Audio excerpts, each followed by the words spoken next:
This is an activity called Writing on the Run, and what took place is students worked in groups of three, and then they worked together and complete the different tasks. They then checked in for their answers with a teacher, and then if they had to redo anything, they redid it. If they could, they leveled up to the next part or the next task. So there were some jobs. There was a runner, a writer, and a checker. So the runner had to kind of go around and get all the different tasks. And then there was a scribe that would write down what the group came up with, their answers. And then the checker would go to the teacher to get that feedback and then report back to their groups. So that was the group of three, and they're each of their individual jobs.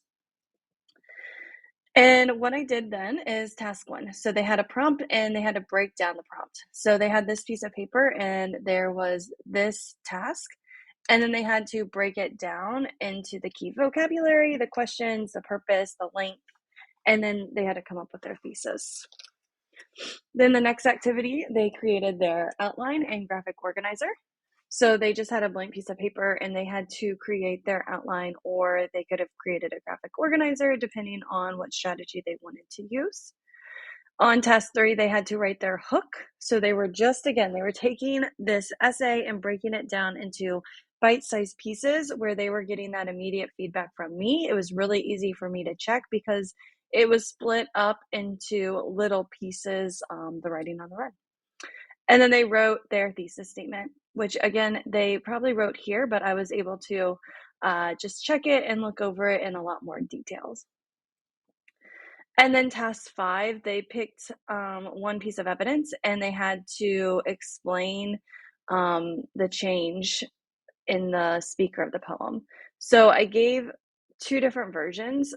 So this one, you could have them use the sentence starters, or you could just delete this off the slide and have it kind of be a challenge. So depending on the group of students I was working with, is whether or not they had those sentence starters or not. Task six, evaluate and justify your evidence. So then they had to justify why they picked that evidence and how it related to their thesis.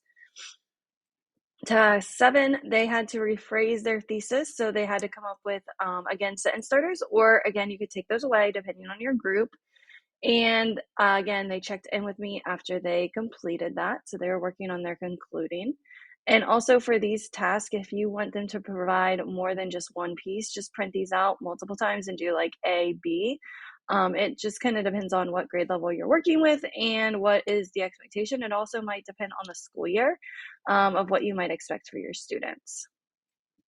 And then task eight, they summarized their evidence and they gave reasons of their support. They did their mic drop sentence, and again, you can include the sentence starters or take them away. Task 10, I had them complete multiple choice questions. So there was just questions that I was like, they've already read the passage. They might as well just do a comprehension check as well.